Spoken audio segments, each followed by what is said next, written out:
I'm here.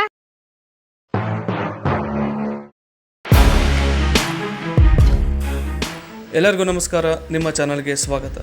ಜಗತ್ತಿನಲ್ಲಿ ಮತ್ತೊಂದು ದೊಡ್ಡ ಯುದ್ಧ ಸ್ಟಾರ್ಟ್ ಆಗುವ ಸಾಧ್ಯತೆ ಇದೆ. ಇರಾನ್ ಮತ್ತು ಅಮೆರಿಕ ಮಧ್ಯೆ ಮತ್ತೆ ಟೆನ್ಷನ್ಸ್ಗಳು ಪೀಕಲ್ಲಿ ಇವೆ. ಅಂದರೆ ಇದು ನಮ್ಮ ಭಾರತದ ಮೇಲೆ ಆಗುವ ಎಫೆಕ್ಟ್ ಏನು, ಹಾಗೆ ಇದು ನಮ್ಮೆಲ್ಲರ ಜೀವನದ ಮೇಲೆ ಹೇಗೆ ಪರಿಣಾಮ ಬೀರುತ್ತೆ, ಬನ್ನಿ ಈ ವಿಡಿಯೋದಲ್ಲಿ ಸಂಪೂರ್ಣವಾಗಿ ನೋಡ್ಕೊಂಬರೋಣ. ನಮಸ್ಕಾರ ಫ್ರೆಂಡ್ಸ್. ಇವತ್ತು ನಾವು ಡಿಸ್ಕಸ್ ಮಾಡೋದು ತುಂಬ ಸೀರಿಯಸ್ ಆಗಿರೋ ಟಾಪಿಕ್, ಇರಾನ್ ಮತ್ತು ಅಮೇರಿಕ ನಡುವಿನ ಟೆನ್ಷನ್. ನ್ಯೂಸಲ್ಲಿ ನೋಡ್ತಾ ಇದ್ದೀರಾ, ಆದರೆ ಇದರ ರಿಯಲ್ ಮೀನಿಂಗ್ ಏನು? ವಾರ್ ಅಂದರೆ ಹೇಗಾಗುತ್ತೆ? ಇಂಡಿಯಾಗೆ ಇದರಿಂದ ಆಗುವ ತೊಂದರೆಗಳಾದರೂ ಏನು? ಇವೆಲ್ಲ ಸಿಂಪಲ್ಲಾಗಿ ಎಕ್ಸ್ಪ್ಲೇನ್ ಮಾಡ್ತಾ ಹೋಗ್ತೀನಿ. ಇರಾನ್ ಮತ್ತು ಅಮೇರಿಕದ ಮಧ್ಯೆ ಪ್ರಾಬ್ಲಮ್ ಮುಂಚೆಯಿಂದನೂ ಇದೆ. ಹಾಗೆ ಮೊನ್ನೆ ತಾನೇ ಪಾಕಿಸ್ತಾನದಲ್ಲಿ ಒಂದು ಸಂಧಾನ ಮಾತುಕತೆ ವ್ಯರ್ಥವಾಗಿದೆ. ಇನ್ನು ಪಾಸ್ಟಿಂದ ಇದರಲ್ಲಿ ಪೊಲಿಟಿಕಲ್ ಡಿಫ್ರೆನ್ಸಸ್ ತುಂಬ ಇದೆ. ಅದೇ ನ್ಯೂಕ್ಲಿಯರ್ ಇಶ್ಯೂ. ಹಾಗೆ ಅಮೇರಿಕ ಹಾಕಿರೋ ಸ್ಯಾಂಕ್ಷನ್ಗಳು.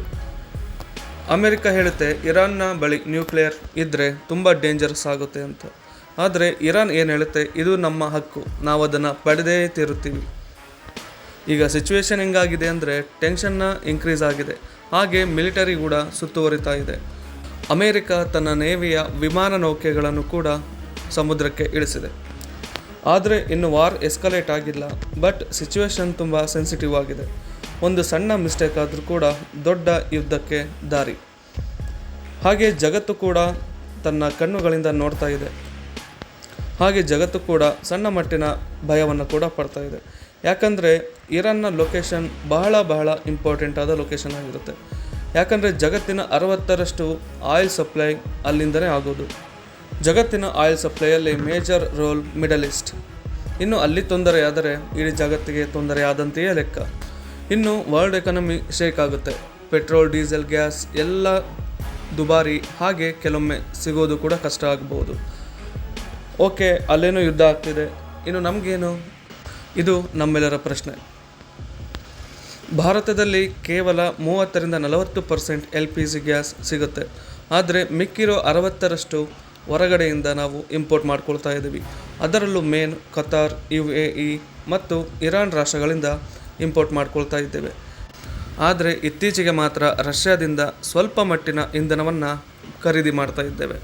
ಆದರೆ ಇದರ ಮುಕ್ಕಾಲು ಭಾಗ ನಮಗೆ ಬರೋದು ಮಿಡಲ್ ಈಸ್ಟ್ ಕಂಟ್ರೀಸಿಂದ. ಅಲ್ಲಿ ಸ್ವಲ್ಪ ಮಟ್ಟದ ದಾಳಿಯಾದರೂ ಕೂಡ ಅದರ ಡೈರೆಕ್ಟ್ ಎಫೆಕ್ಟ್ ಭಾರತಕ್ಕೆ ಇದೆ. ಇದರ ಪರಿಣಾಮ ಏನಾಗುತ್ತೆ ಅಂದರೆ ಭಾರತದಲ್ಲಿ LPGನ ಪ್ರೈಸ್ ಹೆಚ್ಚಾಗುತ್ತೆ. ಹಾಗೆ ಪೆಟ್ರೋಲ್ಗ ರೇಟು ಕೂಡ ಹೆಚ್ಚಾಗೋ ಸಾಧ್ಯತೆ ಇದೆ. ಇನ್ನು ಕೆಲವು ಬಂಕ್ಗಳು ಆಲ್ರೆಡಿ ಮುಚ್ಚೋಗಿವೆ. ಹಾಗೆ ಇಂಪೋರ್ಟ್ ಕಾಸ್ಟ್ ಕೂಡ ತುಂಬ ದುಬಾರಿ. ಯಾಕೆಂದರೆ ಪ್ರತಿಯೊಂದು ಕ್ರೂಸ್ ಹಡಗಿಗೂ ಇನ್ಶೂರೆನ್ಸ್ ಅನ್ನೋದು ಇರುತ್ತೆ, ಅದು ಕೂಡ ಜಾಸ್ತಿ ಆಗಿದೆ. ಆದ್ದರಿಂದ ಪ್ರತಿಯೊಂದು ಇಂಧನವನ್ನು ನಾವು ಆಮದು ಮಾಡ್ಕೊಳ್ಳೋದ್ರಿಂದ ನಮಗೆ ಎಫೆಕ್ಟ್ ಆಗೇ ಆಗುತ್ತೆ. ಇನ್ನು ಜನಸಾಮಾನ್ಯರಿಗಂತೂ ಕೇಳಬಾರ್ದು.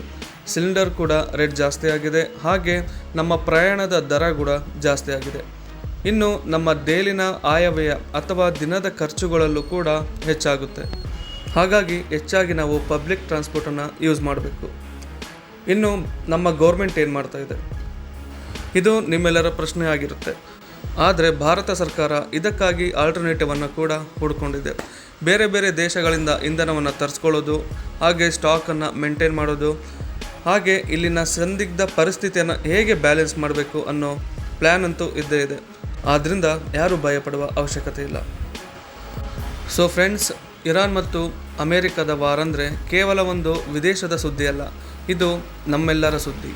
ಹಾಗೆ ನಮ್ಮ ಜೇಬುಗಳಿಗೆ ಕತ್ತರಿ ಹಾಕುವ ವಿಚಾರವಾಗಿರುತ್ತೆ. ಹಾಗೆ ನಮ್ಮ ಲೈಫ್ ಸ್ಟೈಲ್ ಕೂಡ ಚೇಂಜ್ ಆಗುವ ಸಾಧ್ಯತೆ. ಹಾಗಾಗಿ ನಾವು ಕೂಡ ಇಂಧನವನ್ನು ನೋಡಿ ಬಳಸೋಣ. ಇದಾಗಿತ್ತು USA ಮತ್ತು ಇರಾನ್ ವಾರ್ನ ಬಗ್ಗಿನ ಸಣ್ಣ ಮಾಹಿತಿ. ಈ ಥರದ ಇಂಪಾರ್ಟೆಂಟ್ ಅಪ್ಡೇಟ್ಸ್ಗಳಿಗೆ ನನ್ನ ಚಾನಲ್ಗೆ ಸಬ್ಸ್ಕ್ರೈಬ್ ಮಾಡಿ. ಹಾಗೆ ಒಂದು ಲೈಕ್ ಕೊಡಿ. ತಪ್ಪದೇ ನಿಮ್ಮ ಕಮೆಂಟ್ಗಳನ್ನು ಮೆನ್ಷನ್ ಮಾಡಿ. ಧನ್ಯವಾದ. Goodbye.